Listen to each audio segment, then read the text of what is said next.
Hello. On behalf of Paraclete Press, happy Poetry Month and welcome to our reading and celebration today of From Shade to Shine, New Poems by Jill Peláez Baumgaertner. My name is Rachel McKendry. I'm the publicist here at Paraclete. Thank you so much to all of you for joining us today. A recording of our reading and discussion will be available later on to share with anyone who couldn't join us. And we'll also let you know how to get copies of From Shade to Shine in our entire poetry collection here at Paraclete. Please take a minute to find the Q&A button or the chat bar and feel free to submit any questions you might have for Jill, and we'll take those at the end of our hour together today. Now to introduce our poet whose book we are celebrating. I'm just going to hold it up because the cover is so beautiful. Such a lovely book. Jill is the author of 5 collections of poetry. She was a Fulbright Fellow to Spain, served as the poetry editor of The Cresset and First Things, and currently serves as poetry editor of The Christian Century. She is also past president of the Conference on Christianity and Literature and is Professor Emerita of English and former Dean of Humanities and Theological Studies at Wheaton College. She and her husband, Martin, a retired judge, live in Chicago. And I told Jill I just wanted to read Paul Mariani's words about this book because they describe it so beautifully, as well as praising Jill's work. Jill Baumgaertner has done it again with her stunning new volume of poetry, From Shade to Shine. Here is bread to feed the hungry soul with words that matter, truly matter, words which will bring you closer to Christ, the incarnate word, the one who rises. He rises indeed, light blazing, as we move with her from shade to shine. Oh, and the places she evokes with such heartbreaking accuracy. The concentration camps, Cuba, and for me especially those ancient ruins of history in the way she captures the Orkneys, and so much more. Marriage, that long lost life of aunts and uncles and devout musicians, and a dear bull terrier who live now in vibrant memory. Read her as you would the Psalms and those metaphysical poets she so beautifully echoes. You too will be uplifted by her words, her music, her presence. So congratulations, Jill, on this lovely new collection. Thank you so much for talking with us and reading to us today. Well, thank you so much for the interest that Paraclete has shown in my poems. And those words of Paul Mariani mean so much to me. I mean, the ultimate compliment is that, you know, he sees echoes of the metaphysical poets, which are close to my heart. So thank Wonderful. you, Paul. Jill and I had some back and forth last week leading up to today, in which I confessed that I wish we could read every single poem from the book, but we're going to do our best to get as much as we can in this hour together. So Jill, we know we talked, but right at the beginning is that beautiful little poem by George Herbert that you referenced. And I wondered if you could just tell us a tiny bit about that and why you placed it there. The poem is the quiddity, and a quiddity is the core or the essence of something. And what Herbert is trying to do in this little poem is describe what poetry is good for in his life. And he spends a couple of verses talking about what it is not. Not a crown, it's not a point of honor, it's not a lute. And then he talks about what it cannot do. It cannot vault or dance or play, although I do know some poems that do all of those things. It is not an office, but in his last 2 lines, but it is that which while I use, I am with thee, and most takes all. And the thee, of course, is God. And most takes all. A lot of scholars have spent a lot of time wondering what he meant there. It actually was a card game in the 17th century called Primero, in which the winner takes all. So what he's saying there is that when he writes the poem, he is with God and he takes everything, all these other things pale in significance. I love that. Thank you so much. Mm-hmm. This book, From Shade to Shine, is organized so beautifully. And first, you take us through the events of the liturgical year with just stunning interpretations of events in the life of Jesus and different voices from the Bible. And I wondered if you would read the poem for November for us. I know it's meant to be a prelude to Advent and the turning of the year, but it resonated with me for our time right now. Holy Week, here we are, but also just the state of the world, because it feels so much to me that we're standing on the brink of something and everyone sort of has their breath held. And there's also so much antithesis in our faces every day. And I saw so much of that in this poem too. And I wondered if you would just tell us a little bit about it and read it for us. Yes, thank you for that comment. I think that right now we all feel that we are living in something of an eternal Advent, with hope, but also with the knowledge that there is great suffering ahead. Mm-hmm. And now in the present. This particular poem was actually 2 weeks before an event at Wheaton, an event which was a big dinner for donors. I was called and asked by the advancement team if I could write a poem. 2 weeks.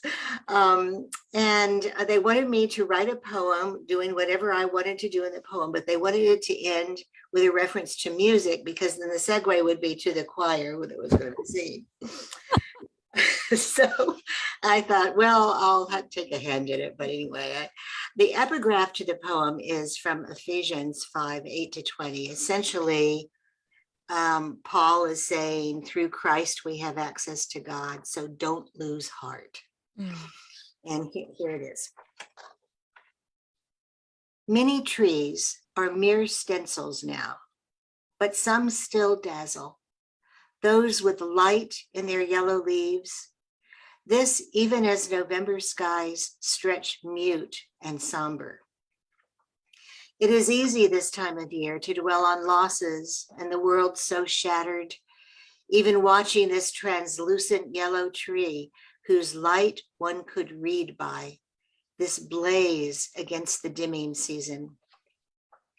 And we are gathered, each one of us, in this autumn dilemma, both anchored and adrift. Like Eve, reaching for Adam's hand as they stand stunned outside the gates.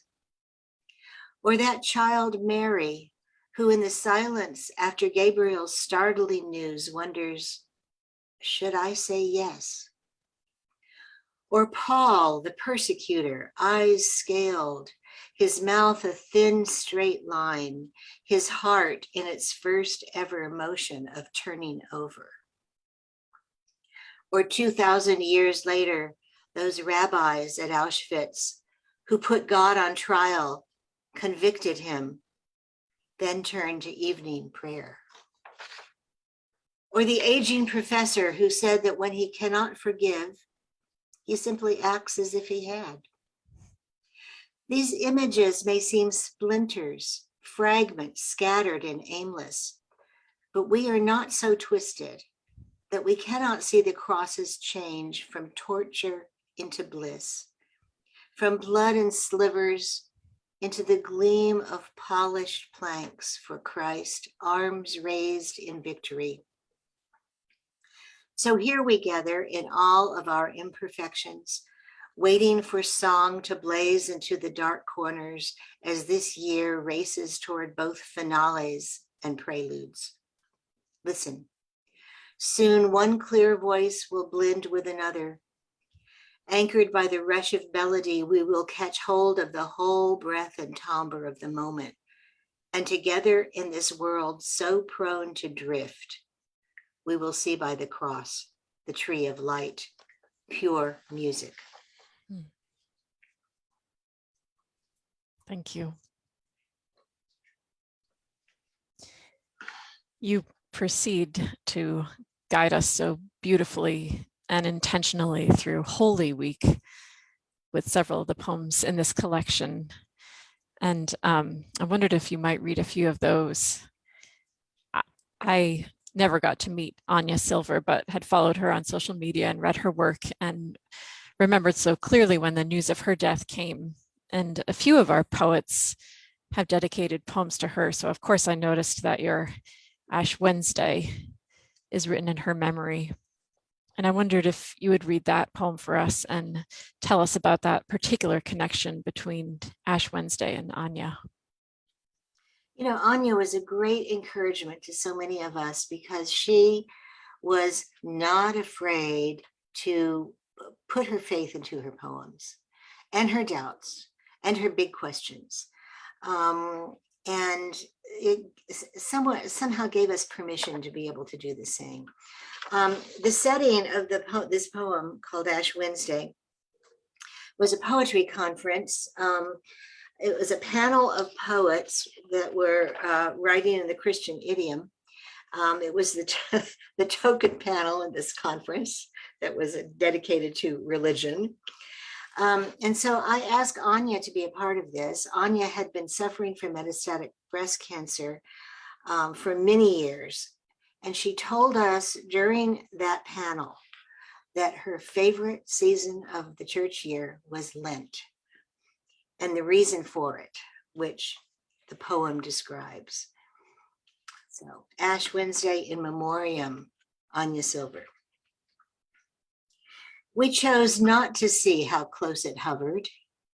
She had been sick so long, we had grown accustomed to her bright scarves and turbans as she sipped her drink across the table or read her poems behind the podium. Such shakings, such delicacy. She told the poets gathered that her favorite season was Lent. It is a great comfort, she said.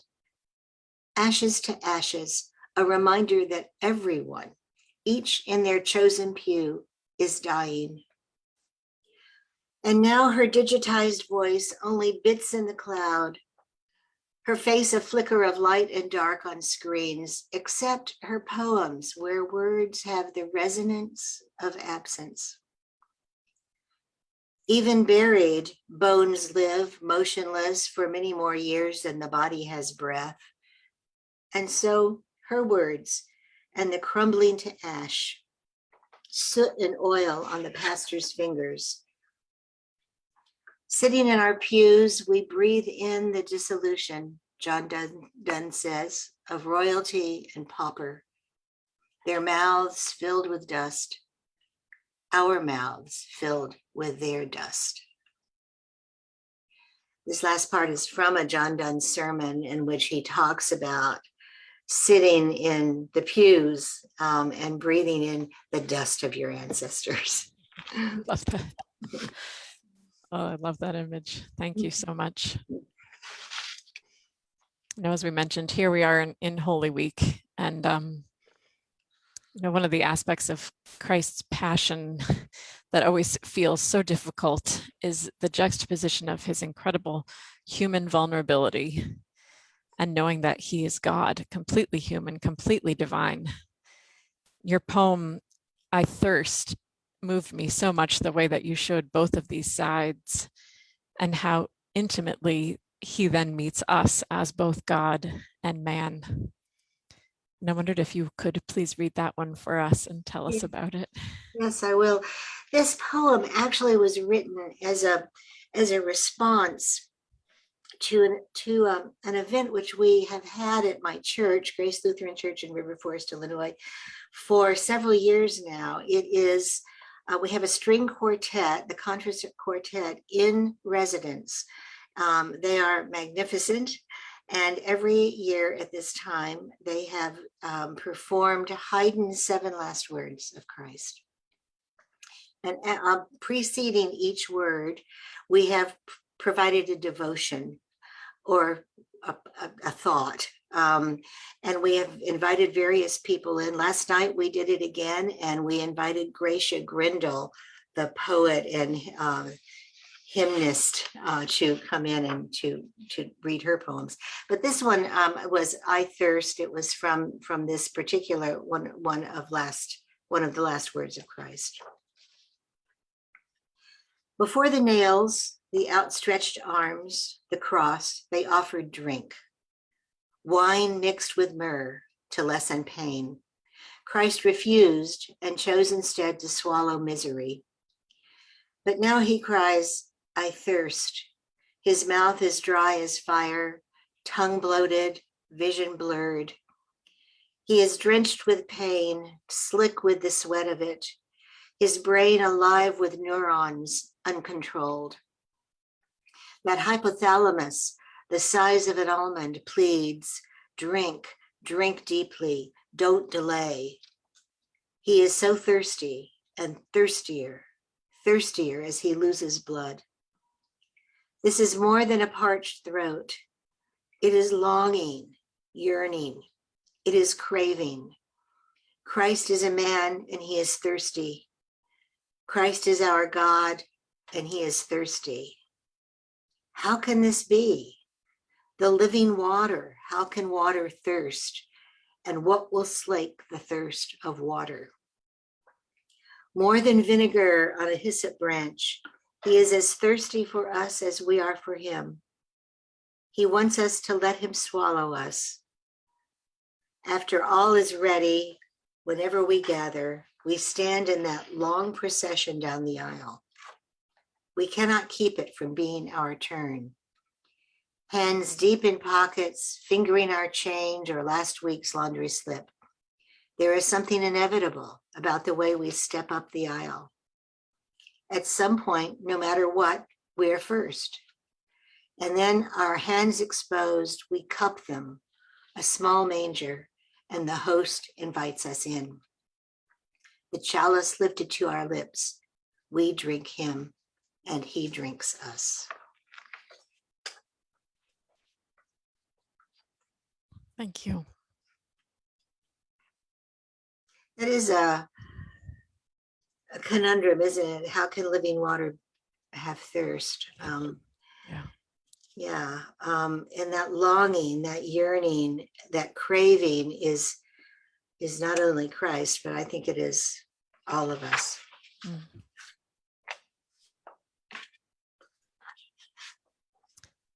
At the end of this section, there are a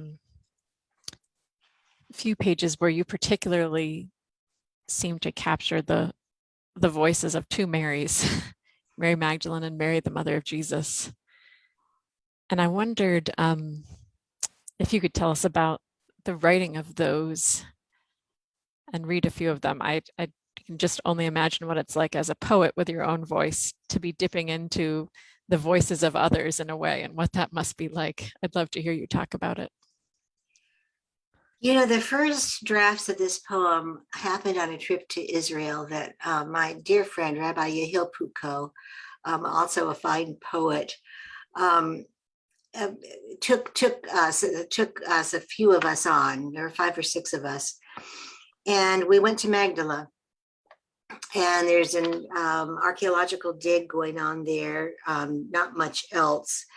But he had asked each one of us to speak at a particular spot on a particular subject. And so I took this as an opportunity to think about Mary Magdalene, reviewed her story in scripture, and realized that there are a lot of gaps. There's a lot of misunderstanding and confusion about who she really was. But also I wrote 3 poems, one about the demons, her demons, all 7 that were released, about her, a poem about her watching the crucifixion from a distance, and then this poem called Resurrection. Afterwards, when she tried to close her eyes, she heard only his cry to silence, his God. So she rose in the dark, set out for the grave. But the startle of its vacancy, how to explain this, she thought, completely gone, not even cold flesh, which was not quite nothing. And here was nothing, but then everything. His sudden presence, still distant, he would not be touched. This time, however, sternum, ear, and breath, tongue, flesh, praise him.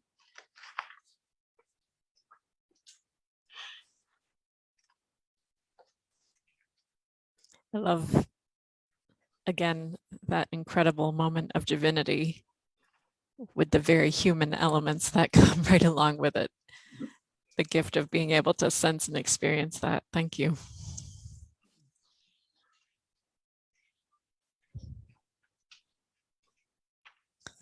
Mary songs. These are beautiful. Well, thank you. These were written, actually, they're pretty short poems, and they were written for my friend Carl Schock, who was a composer of primarily choral church music. And he wanted me to write a series of poems on Mary.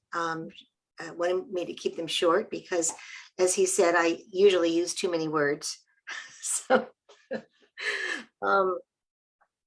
So I'll read two of them. I'll read Crucifixion and Resurrection from Mary's point of view. Crucifixion. She fills every shard of iron nail and crossbeam splinter, every thorn. There is nothing for her to do but stand beneath the cross, waiting, watching, weeping. When Christ gives John a mother, Mary a son, she does not know that this is not the end. Resurrection. After the rush of sorrow at the cross, she startles at the here and now of him, his breathing, the blink of his eyes, the stretch of his hands, as she did when he was born. She would like to trace with her fingers each scar, each wrinkle, each lock of hair. Instead, she gazes, his time fulfilled, and the kingdom come. I have to say that Carl Schock, in my first version, I called this Mary, comma, after. And he said, no, I want a poem on the resurrection. So I said, okay, let me fix it. And so I just put the resurrection on it. That's fantastic. I love it. Oh, thank you so much. Like I said at the beginning, I want Jill to read every single one of these poems, but we're just going to give everyone enough of a taste so that they're forced to go get the whole collection for themselves. You'll treasure it the way I am. The next section, part 2 of the book, I know is a very special project for you all on its own, something that took place just down the road from us here on Cape Cod, up in Boston. And as I was reading, I thought, ooh, I think there's the line that inspired the title of this collection. Could you tell us about the project behind the libretto for Cantata? Yes, I was contacted by Michael Gandolfi. This was early in 2020, just as the pandemic was starting. And he had been commissioned by the Boston Symphony for their chamber orchestra, a piece for their chamber orchestra, in honor of their principal oboist who was retiring. The oboist requested something based on Psalm 139. He had read that psalm to a friend of his, also a member of the orchestra, who had been dying for a few months. And that psalm seemed to mean a great deal to her and to him. So what we did, Michael Gandolfi and I, was we decided we'd do something like the dialogue cantatas of Bach. So there's a conversation here between the soul and Christ. And in this case, I imagined a soul who kind of drifts along, partaking of life's many pleasures, and Christ courting her. She's not paying much attention, and then she begins to awaken. Mm-hmm. And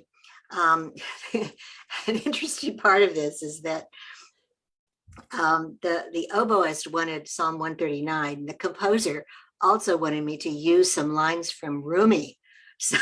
So this was a challenge, but I'll just read a portion of it. I call this, Where Can I Go From Your Spirit, from Psalm 139. The soul speaks, or saying, this is for soprano and baritone. The soul speaks. The crisp of wine upon my tongue, the spice of orange on my fingertips, my skin smoothed warm by gentle sun. I find my pliant pleasures in the plush of scent and senses. In this dream of life, I stand alone. I travel with the breeze, drift anywhere I please. And Christ responds, I know you well.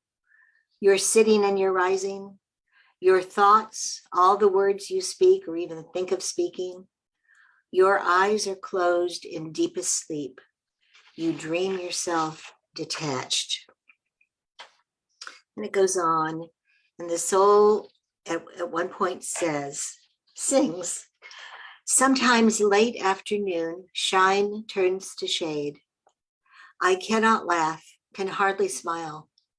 The shadows silence repartee. What seemed so glistening, new, enticing, now seems to ask bleak, sacrificing. And Christ responds, he responds with some lines from Rumi.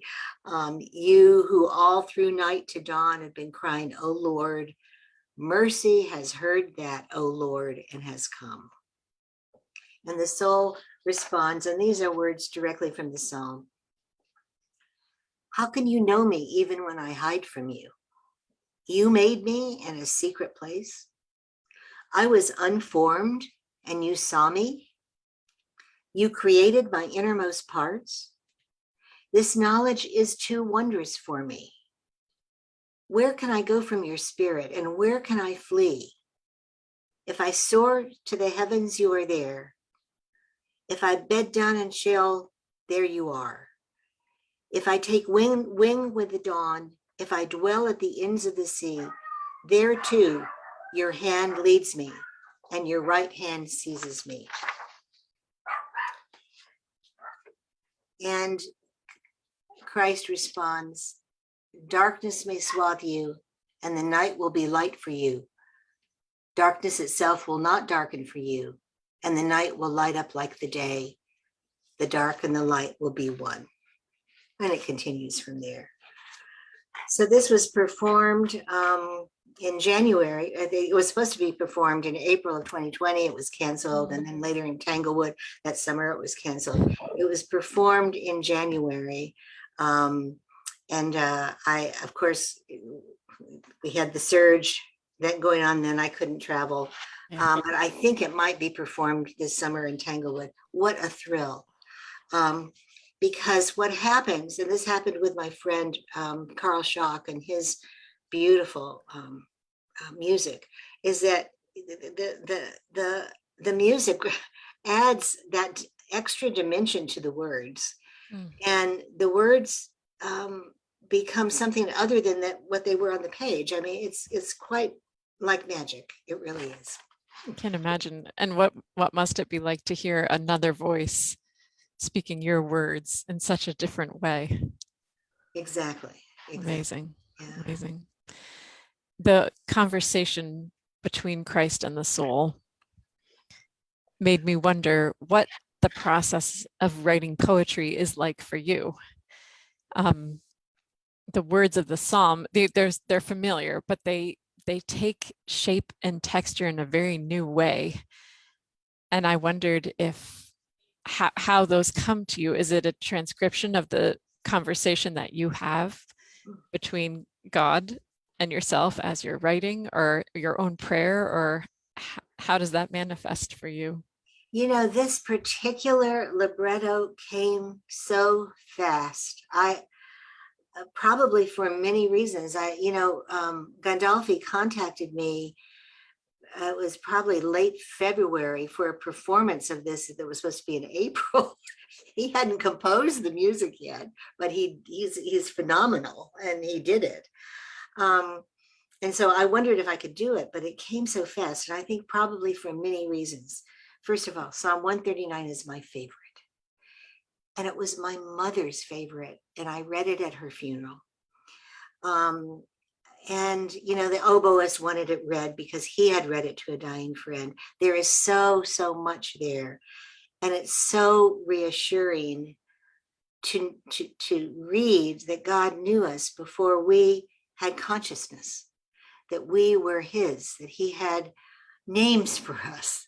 I have always loved that. And I guess that was just an opportunity here for me to express that. And of course, we don't spend our lives, most of us, in constant praise. We have our moments, and that was part of this too. Thank you so much. As I read through the book again in preparation for our reading, I wanted to ask you to read every single poem, and we can't do it, but I wanted to show everyone listening today what a wide range of experiences you invite us to. Even in this next section of the collection, I felt that I got to know you personally in a way, even though I'd never spoken with you before and I've known of you over the years. I thought, oh, I think I know her better now. You take us to the Garden of Eden in a very different way. We witness your granddaughter's first birthday. We meet your bull terrier, Maddie. And I felt that I was hearing love songs to so many individuals in your life and events in your life. And I wondered, I feel that I'm asking something very intimate, but I wondered if you would read the Guzzle for Middle Age, particularly. Okay. And the Elegy for the Bull Terrier. Okay. Yeah, the Guzzle that I wrote is not a true Guzzle. But, you know, I know that there are rules for Guzzles, but I didn't follow most of them, but I did create this poem of couplets, unrhymed couplets. And this really is a continuation of a series that I did. My very first published book was a chapbook called Leaving Eden, and in which I have an Adam and an Eve in modern dress. And so this is several years later. And of course, it feels very autobiographical. Adam and Eve in middle age, you know, that's a different Adam and Eve. So let me read the poem and then I'll talk about it. Guzzle for Middle Age, Eve speaks to Adam. I am neither the green of an unripe peach, nor the fragile feathers of snow. I am as warm as tossed clay. You were watching the tailless squirrel on our back porch rail. I reached for the toasted crust to balance there. All that happens now is repetition.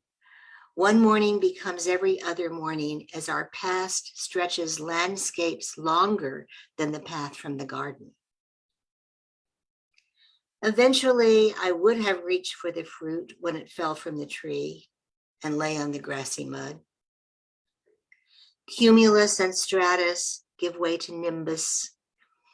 Now we pay more attention to the horizon as the sun rises gold and pinkens the morning like skin. I've been married for 53 years. And there are some poems to long marriages, not a lot, but I probably need to write another poem, you know, Guzzle for, let's not call it old age, but getting on their age.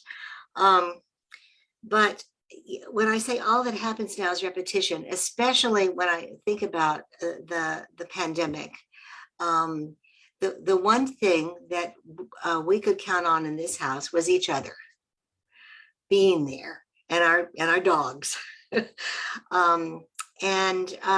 It's what one morning becomes every other. I think for a lot of people in retirement, that rings so true. And our past, of course, stretches long behind us, far behind us, and much more than the path in front of us. As I look back, I realize as Eve that I would have taken that fruit even if the snake had not tempted me. But cumulus and stratus give way to nimbus. The vertical cumulus piled up and the horizontal stratus, layered clouds, form a kind of cross, giving way to nimbus, which produces rain and fertility, etc. And now we pay more attention to the horizon, to beginnings, because we understand what endings could be. So. Thank you so much. I love that. And elegy for a bull terrier. Yes, we're dog lovers around here. And Maddie was quite the pet. She really was quite a remarkable dog. And I took Christopher Smart's Rejoice in the Land, a Song of Bedlam, where he writes about his cat, Jeffrey. And I use that as something of a model. So, for I will consider my dog, Maddie, for she meditated at the back door, waiting for the crunch of tires on leaves, watching the play of shadows and branches. For she worshiped on the living room carpet's patch of sun. For she stretched out in cool prayer on the wooden floor of the porch in hot weather. For in her muscled youth, she chased the demon possum from the hedge. For she loved the spirit of wind in her face when she put her head into it. For she ate the occasional ant that strayed close to her bed. For she curled into a fetus of fur when she slept. For she sneezed on command.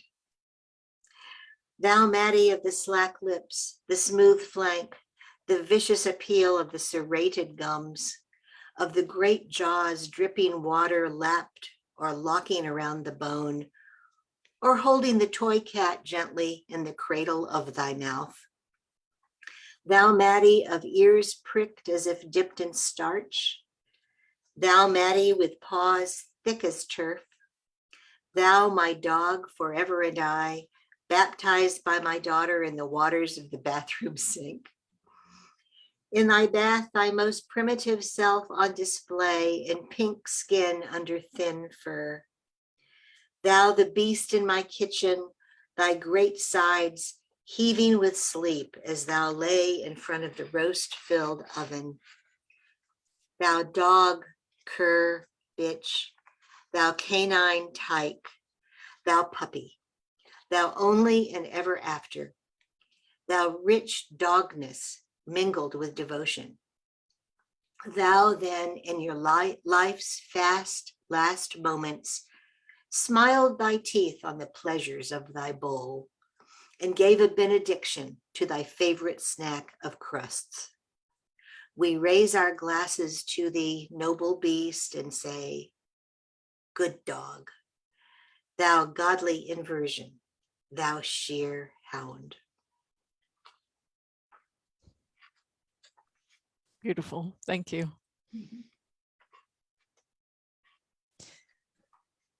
The next section of the book is called the Five Solas. Could you tell us a little bit about how your faith feeds your writing? And as I thought about that question, I thought, well, it probably works the other way too. Well, actually, yes, it really does. It really does. And I think that that is certainly part of what Herbert was saying in his little poem, The Quiddity. Um, for the Five Solas, I was asked to write poetry for the 500th anniversary of the Reformation. And I thought, what better way than to concentrate on the five solas, which are faith alone, Christ alone, scripture alone, grace alone, and the glory of God alone. And, you know, as I wrote these poems, and each one of them really takes a very different approach to it, I realized that these solas were at work in my everyday life. As I was writing poetry, as I was considering my, you know, the loss of my brother-in-law, which is what Sola Fide is about. As one of them is dedicated to Carl Schock, my composer friend. So I'd like to read Sola Fide. This one was for my brother-in-law, who died in a drowning accident. He had been sailing, and he was a person who of great faith and great doubts. And so this is for him. He acted on his faith. It was not just something intellectual or, you know, squishy. It was really real. Sola Fide. In the pitiless rooms, stark with guilt and stiff with misery, he brings thieves to Jesus and teaches them to pray. He who doubts everything reads Romans with convicts. 2 weeks before he dies, he lists his deeds for me. Widows, orphans, felons. He visits them. His eyes brim with interrogation. He believes, he says, without speaking, that he does not believe. How much does God desire, I wonder, outside of actions and intentions, outside of struggle and defiance? In the deed, the spark of faith, a flash denying his pronouncements, his doubts, his denials, a particle, a fleck, a crumb's worth. It is sufficient.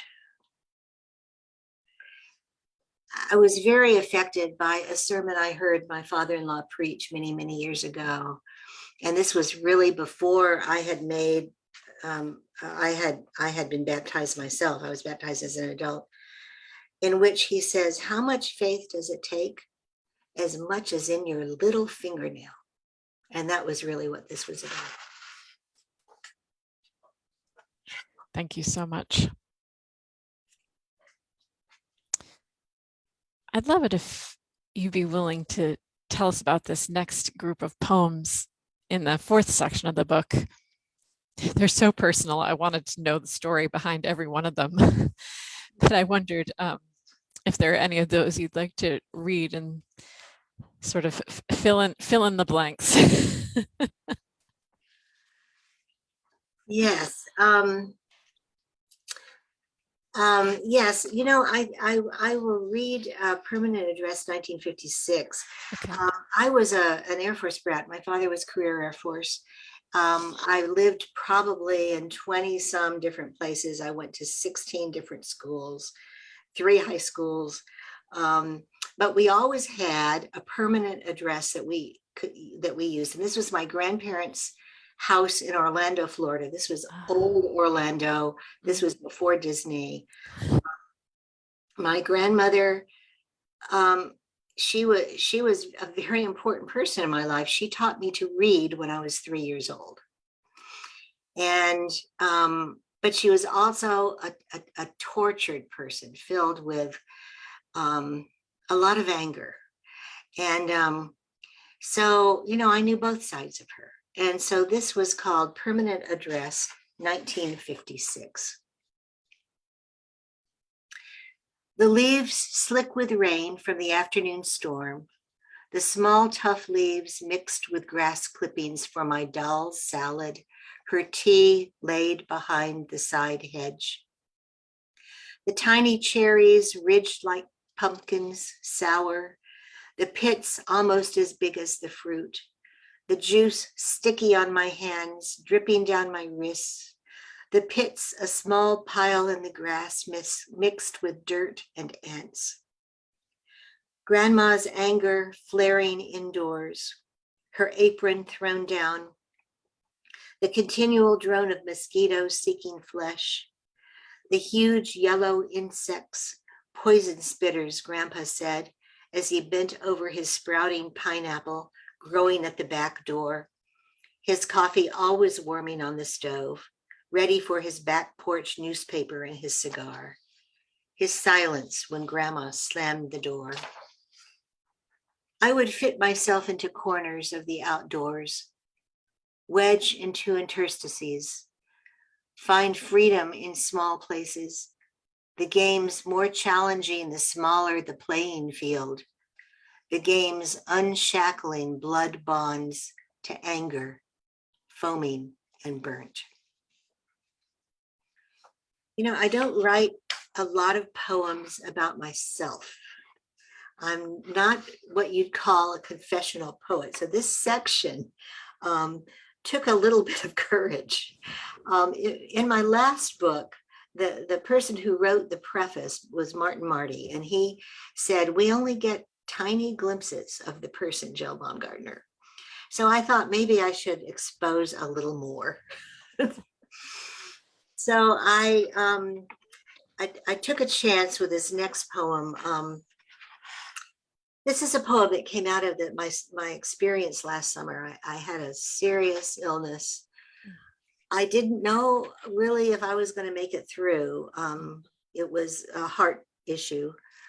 But I did know that as I lay there in cardiac ICU, that every possible heresy that had ever been known was occurring to me. You would think at a time like that, I'd be comforted by, but no, there are these heresies. And so I wrote this poem about it. The biggest heresy, I think, was I thought, I don't know that I want to make this next journey to heaven because there will be too many responsibilities. That is a former dean talking, I think, to herself. I think so. Anyway, this is called My Heresy poem. It began with a walk, simple, 1 block to the shop. But step by step, I wondered why my legs were heavy, why the purple line appeared in the bed of my nails. Then the heartbeat as languid as poured wax. The chief heresy, after they attached the electrodes and connecting wires, was thinking God was not responsible for heartbeats, that is. Then dreaming the still breathing without cry of that tiny Jesus, perfect and not at all human. Then behind the oxygen mask, shredding the Trinity, wondering if that small voice could generate breath, much less be one. And finally watching the nurse lay out the glinting instruments, take my slow blood, wrap my arm in the cuff, wondering if I really needed this journey, this promotion to the great unknown, to an afterlife of responsibilities. I could have laughed, but I saw my soul dangling, slight as a spider's web, and I wondered, is this the beginning of an arrival or the end of a departure? And why these immolating images and crumbles of what I always knew? And where was God anyway? And I knew then he was in the cardiac ICU, 1 room over, with a failing heart, tiny breathing, the blood circulating so haltingly it could not fill the vial, the nurse laying out the instruments. But most of all, I knew his reluctance to move into an eternity of responsibilities. Amazing. Thank you. I'm sure anyone who's been through that terrifying reality of your body sort of turning traitor at the worst possible time. Just imagine that. Oh, amazing dichotomy of physical need, and yet your brain keeps telling you things and the emotions go another direction. Amazing. Exactly. Thank you. The next part of the book, the final sections of From Shade to Shine, you take us again to some very different places and times, Poland and Cuba and Orkney, among others, as I read more carefully. And I wondered if you could tell us, we have 10 minutes left and a couple of questions that I want to get to, but just maybe a little bit about the significance of these geographical locations, but also about the spiritual geography that they represent for you. And I hope we have time to read a couple of these too. Yes, well, the trip to Poland was remarkable. It was also led by my friend Rabbi Pupko, who took Jewish and Christian leaders in Chicago and from other places to visit the camps, 5 camps in 6 days. It was a remarkable experience. I had immersed myself in the literature of the Holocaust for many years. I thought I knew, I thought I was prepared. I wasn't, to face that grim reality. And so I wrote 3 poems about that experience. I didn't know if I really had the right to write them, but Rabbi Pupko told me I did. so I did. The Cuba poem is actually, it's the continuation of a series of poems in my first full-length collection of poems called Finding Cuba. But it describes a visit I actually made to Cuba. It's where my father grew up, but I had never been to Cuba. And you know, the big questions that come, the family tragedy that happened there. Actually, we went to a Baptist seminary when we were there, and it was just a very striking experience. And then the Orkney Islands, which I visited with Carl Schock and his daughter Becky and my husband. Carl had been there 4 times. He loved the Orkney Islands. And he gave me an assignment, and it was to write what I saw. And then he was going to then set some of those poems to music. Boy, that was a vacation. I was pretty busy. But I'm awfully glad that, you know, that all came about, because what he did was I ended up writing according to the canonical hours, use the canonical hours, wrote about various sites, and then he took the last few lines of each one of these and set them to music, and they were presented in concert in Chicago before he died last year. So maybe I could read it. Do we have time for? Yes, absolutely. I'll read 2 short ones. They're one is about what I heard in the cathedral called St. Magnus in on the Orkneys.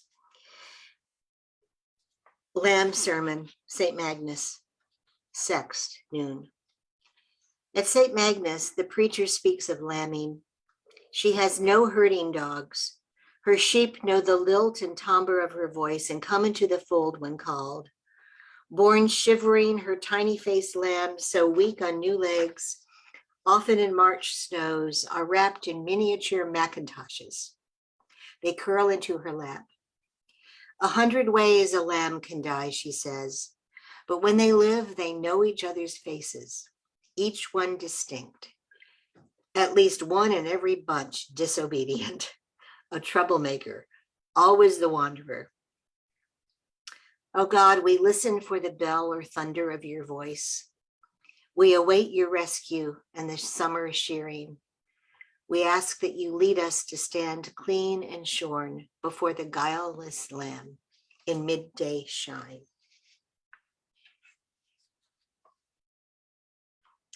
And then St. Magnus, the lighting of lamps. St. Magnus is actually buried in a pillar in the church. Vespers, 6 p.m. We stand nearest the bones of gentle Magnus, buried in a pillar, and in the chancel watch a folk singer out of tune, practice for a wedding. Gravestones on the walls of the nave. On one, he lived beloved and died regretted. On another, death levels all, remember death. Our prayers rise as incense to you, O Lord, our creator. Hold out your palm, O God, so we can curl inside it as you stroke us to life. Your breath as substantial as clay, your touch as light as dust, suspended in a solitary beam of setting sun in this dark church. Thank you. We have had a lovely audience with us today. There are a few comments and questions that we just have a couple of minutes to get to. Marjorie Maddox is here. We celebrated her new collection just last week, and among a few comments she's made, she says, "So grateful to hear you read this poem dedicated to Anya. How well you've captured her and the experience." Thanks, Marjorie. Yes, thank you. Thank you, Marjorie. That so many of us are writing about her, I think says it all, doesn't it? Absolutely. Leanne Culbreth wrote that it's been nearly 30 years since she listened to you read poetry and lecture in a Wheaton College classroom, and she is just as drawn in and transported. She is going now to finish a Holy Tuesday sermon, but she's looking forward to slowly savoring this new work. Thank you for this Holy Week offering. Her maiden name was Drabenstadt. Oh, Leanne, it's so good from you. Yes, that has been a while. I can't believe it's been so long, and I'm so glad to hear that this is what you are doing. Wonderful. Right. Thank you, Leanne. Here's a question from Stephen. He says, Jill, did you make some new discoveries in your poetry writing with this new collection? So many have such a wonderful quality of lyric, like we can almost hear the music, and many have been lucky to hear them as music, as it turns out.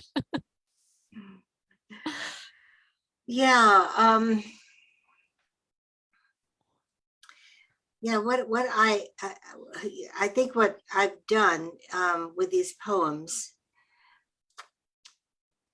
is first of all, they were scattered all over the place in all sorts of files everywhere. And when I started to bring them together, I realized that the rhythms of the church year are enormously important to me. I'm not the only one, of course, but they take us on a journey. It's like the best things that liturgy does. Liturgy takes you on a journey, and it's not all about the journey. It actually is about the goal. And it's like living inside a poem. There are people who wouldn't understand that at all. But I think this particular group of people gathered here today would completely understand it. You live inside a poem, everything relates to everything else, and it lifts you up. Yes. Doesn't drag you down. Yeah. So I think that's what the main thing that I have learned from this collection. I also have learned not to be completely afraid of exposing myself. I'm still a little afraid of that. Yeah, understandably. I believe that your rabbi friend is here, Rabbi Yehiel. He says, you are indeed magisterial. Thank you, Rabbi. He calls me a tyrant, actually. Oh. I make him go back and redo poems. Another guest, M. Daniel Carroll, says, thank you, Jill. Such a privilege to know you. I look forward to hearing some more poems. Oh, yeah. As do we all, I imagine. Jill, thank you so much for talking with us. reading, telling the stories behind all these words today. I'm so grateful to hear them from myself, and so grateful that we can share your work and hopefully publish this video far and wide to the many others who need to hear and read your work. So many, many thanks to you for that. Well, Rachel, thank you for being such an encourager and so interested in what you're doing. I mean, you know, you're not just another marketer. You're connected with these works. You really are. I loved them. Thank you. I have to just take a moment to tell everyone, of course, where you can find this book, which is first and foremost at your local bookstore. Secondly, from any online retailer that you happen to visit. And of course, from paracletepress.com. I know it's rare that people actually go direct to the publisher to buy a book, but to celebrate Jill's work and to celebrate National Poetry Month, if you want to visit paracletepress.com to find your copies, you can use a coupon code, which is poetry in all caps with an exclamation point, and you'll receive 20% off any poetry book this month. And we're so honored at Paraclete to have such a wonderful, wonderful group of poets, even just in this year alone. We have Jill, we have Marjorie, we have Lucy Shaw, we've had so many others coming. It's just such an honor and privilege to be able to share those and to meet you, Jill, and all of our poets. So I thank you again. Thanks to everyone who joined us today. And we'll have the video available soon for listening and sharing. So I wish you all a very blessed Holy Week and a joyous Easter celebration on Sunday. And I thank you again, Jill. Thank you, Rachel. Thank you. Take care, everyone.